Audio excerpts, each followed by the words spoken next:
From the very first second, something feels off. A sergeant steps out with aggression, ego, and zero legal footing. And within moments, he makes the biggest mistake an officer can make, trying to enforce authority that doesn't exist. No signs, no barriers, no lawful direction. Yet he claims the auditor is trespassing and then throws out breach of the peace like a weapon. But one simple question from the auditor shatters the whole facade. Where's a member of the public? And that's where the Real story begins. A story of law versus ego, facts versus fiction, and a sergeant caught in his own bluff. She can be arrested for Okay, removed, so where's the member of the public? Excuse me? Okay, there is no member of the public, so it can't be breach of the peace. Excuse me? From the very beginning, the sergeant's approach is aggressive and built on weak legal footing. He claims the car park is private, yet provides no signage, barrier, or lawful instruction to support that assertion. Under UK law, publicly accessible areas of police premises, such as open car parks or front office approaches, cannot be treated as private simply because an officer declares it so. Without clear restrictions, the auditor is fully entitled to stand there and record. The sergeant then escalates matters by alleging a breach of the peace, a serious claim. The auditor's response, where's a member of the public, cuts straight to the legal core. A breach of the peace requires a genuine or imminent threat of violence involving others, usually a third party who feels alarmed or provoked. Here, no such person exists. The only source of tension is the sergeant himself. You are in a private police station, private car park. I am not in a private car park. I am not in a private car park. If you can then show me which law that is. No, I'm. Okay. If you show me the law, yeah. I will gladly move. Okay. That's not a problem at all with me. Okay, I'm asking you to move, and I'm telling you, you're creating a breach of the peace by being here. What breach of the peace? What breach of the peace? There is no member of the public You'll be arrested here. for a breach of the peace, and you will be removed. There is no member of the public here, sir. Okay, so as I said to you, if you can tell me which law it is, okay, to do with breach of the peace, then I will actually deal with that. I'm asking you to remove yourself. And I said that I do not have to move. Okay? I do not have to I'm move. telling you that you do. No, whether or not you tell me and what the law is. If you do not, you will be removed. Whether or not, okay, if you removed, and that will be completely unlawful. Okay. That will be completely unlawful. Okay, I disagree. This is a textbook misuse of breach of the peace, a power intended to prevent immediate violence, not to remove someone simply because their presence is inconvenient. The auditor is completely correct in stating that such an action would be unlawful. What we're seeing is a common tactic. When an officer lacks real authority to remove a person, they invoke breach of the peace as a vague threat.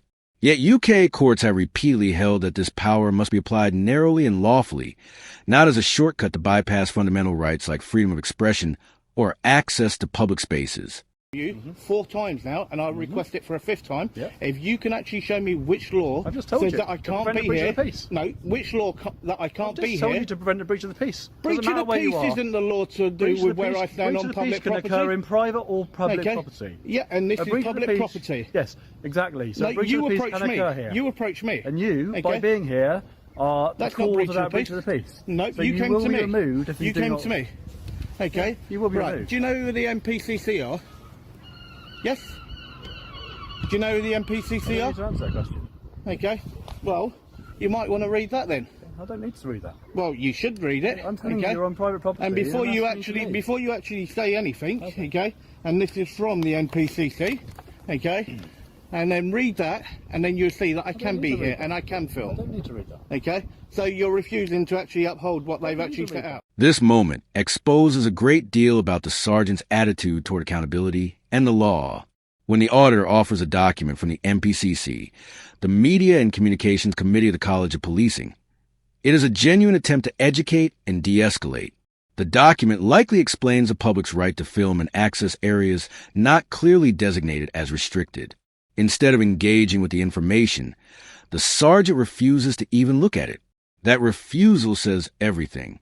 Officers have a duty under the Code of Ethics to remain open-minded, reasonable, and informed, rejecting relevant guidance, especially when challenged by a member of the public, undermines those responsibilities entirely and shows a clear unwillingness to work with facts. Embarrassment. And is your body camera on, by the way? Absolutely. Okay, why didn't you tell me? You didn't give me a chance. You're talking to Okay. me. You didn't tell me you're recording? I don't need to. You do. You do. You collect data, and under data protection laws, okay, and on your actual own website, you're meant to inform the members of the public when you turn your body camera on at the first available moment. Okay? So, and I will be requesting a copy of that footage, so make sure that you don't delete it. Okay? If you had the correct signage, I want to come in. Okay? I'm telling you, it's private.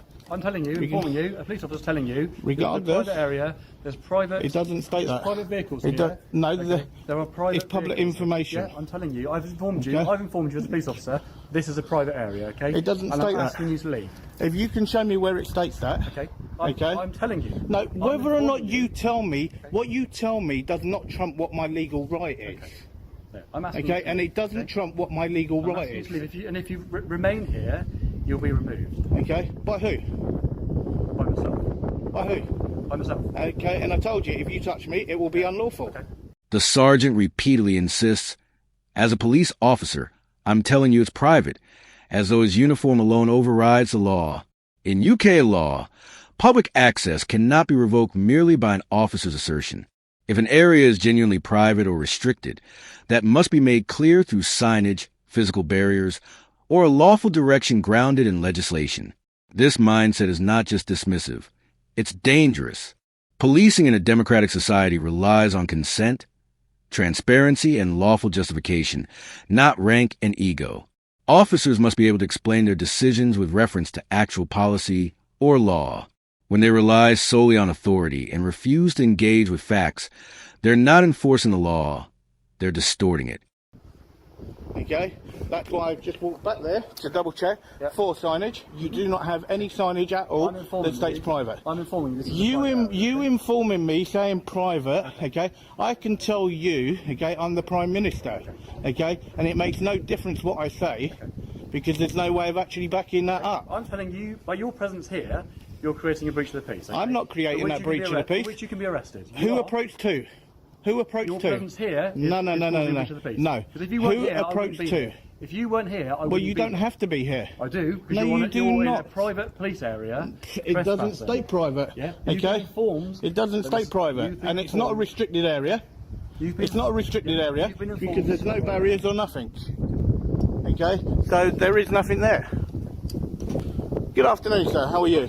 Yeah, I'm alright, thank you. Good. Just let you know I'm recording. No worries. Thank you very much. Can you just identify yourself properly for me, please?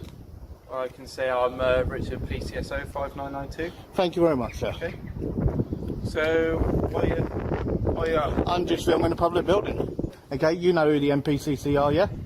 Okay. So, are you fully aware of what they do? Well, let's see. You can have a look at the letter. Yeah, please do. Fine. Please do, and I'm glad that you did, okay? And it's good that a PCSO has actually taken that out, okay? When you've got an actual sworn constable there, that wouldn't actually take that to actually have a look. Oh, I can always, you can always read things. I mean, Yeah, no, by all means. That's why I carry that on me, and that's the reason why the MPCC actually got involved, is because we have the right to actually do this. And that's why I would say thank you to you for actually taking that and actually having a read of it.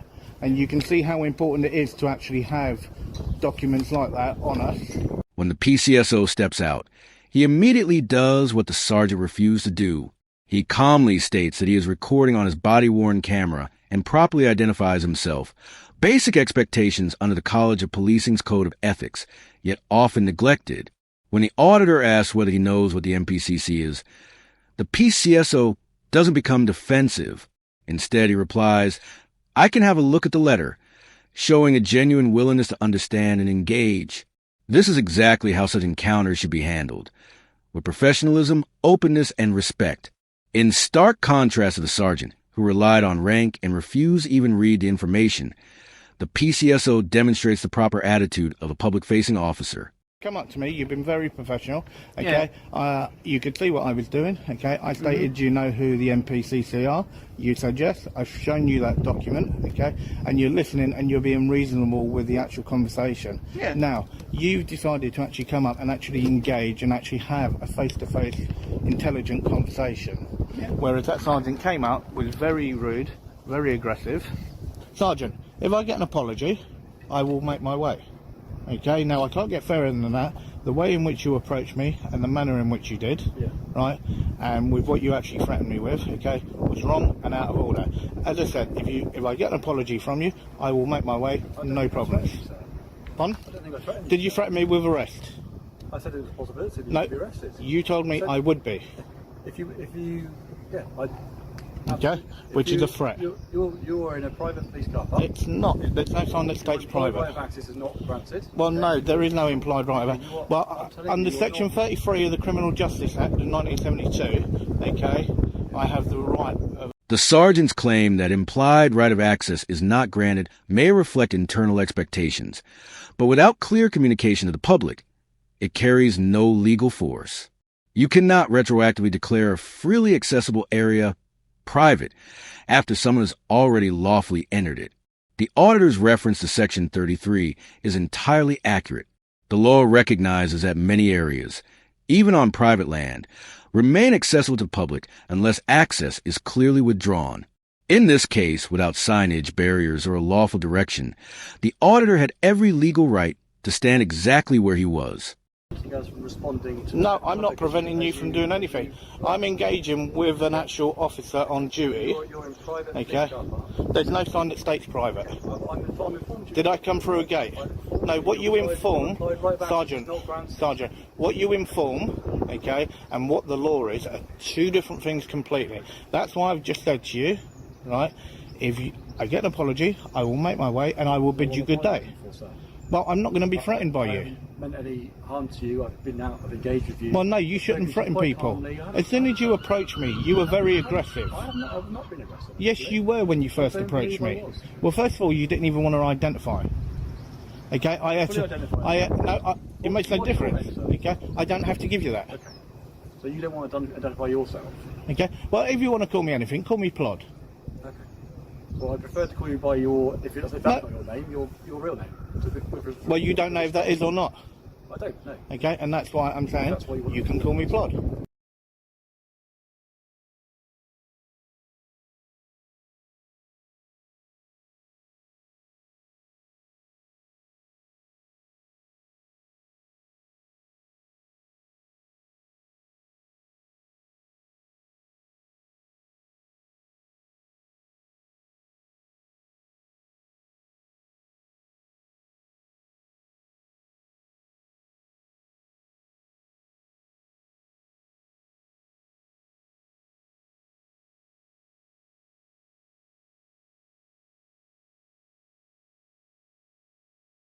Okay, and that's why I said that for what was actually said and done, okay, if I get an apology, I will bid you good day. Apologising for, sir. I don't believe that I was aggressive. Well, is it right to threaten somebody with arrest? Is it right to threaten somebody with arrest for doing a lawful activity? It's debatable whether it was lawful activity, wasn't it? You're on private property. No, it In my doesn't state mind, private you're creating a property. breach of peace. It does not state private property. I'm telling you, Okay, and what it's you got to private. remember, okay, is it's public property. I've informed you that this is a private police car park with private. Well, there's nothing up there that states vehicles. private. I understand that, but I've informed you several times. Okay. It's private. And I also did My ask right you. of access is not there. I also did actually ask you Yeah. to give me the correct law Okay. for that, and I said that if you could give me that as well, So that I would also make my it's a way. breach of the peace. It's not a breach of the peace. To Hang me, on. You tried to come out with breach of the peace, okay? You tried to come out with trespass, Okay. Yeah. right? Did you inform me of civil, which I agree with? Right? Yeah. Right. You then also tried to come out with literally to do with me, I didn't come out with anything else. I came out with the breach of the peace and told you you're trespassing in the private police car park. and as I said to you, okay, there are no signs there, I so there is no understand law that. that has I'm been not broken. I'm not debating that. I agree with you. Okay, so if you actually agree with me, I'm doing nothing wrong. If I've upset you and offended you, I apologise. Okay? Right, and that's all I was looking for. Okay, so I say thank you very much for your apology. Thank you. Right, and I'll bid you good day. Thank you. See, that's exactly all what it needed to be like. Okay, and can I say to yourself, thank you very much for your time. Okay, I really do appreciate it. Okay, and do have a lovely day. Okay, Sergeant, have a lovely Good day, day. sir. Okay, so. The sergeant eventually offers an apology, but even that is wrapped in ego. If I've upset you or offended you, I apologize. That single word, if reveals everything. It isn't acceptance of fault. It's an attempt to soften blame while preserving pride. Throughout the interaction, the sergeant was wrong at every stage. He claimed the car park was private with no signage or legal justification. He threatened arrest under breach of the peace without a single member of the public present. He refused to read the MPCC guidance and leaned entirely on the line as a police officer, which is not law, but ego. Meanwhile, the PCSO handled the situation with calm professionalism, identifying himself, announcing body cam activation, and expressing willingness to read the letter. His conduct alone shows how dramatically the situation was shaped by the sergeant's attitude, not by any real legal issue. What should have been a simple moment of filming turned into a half-hour display of legal bluffing, misplaced authority, and a refusal to accept accountability. In the end, this wasn't just a failed attempt to remove someone lawfully present. It was a clear example of poor policing, misused authority, and how rank without knowledge leads to embarrassment. By the end of this encounter, everything became crystal clear. The sergeant wasn't enforcing the law. He was running from it. Every claim collapsed, every threat failed, and every moment exposed the danger of policing built on ego instead of knowledge. Meanwhile, a calm PCSO showed exactly how professionalism should look, proving that respect and understanding can de-escalate what pride always escalates. In the end, this wasn't just a win for the auditor. It was a reminder to every viewer: when you know your rights, no badge can rewrite the law.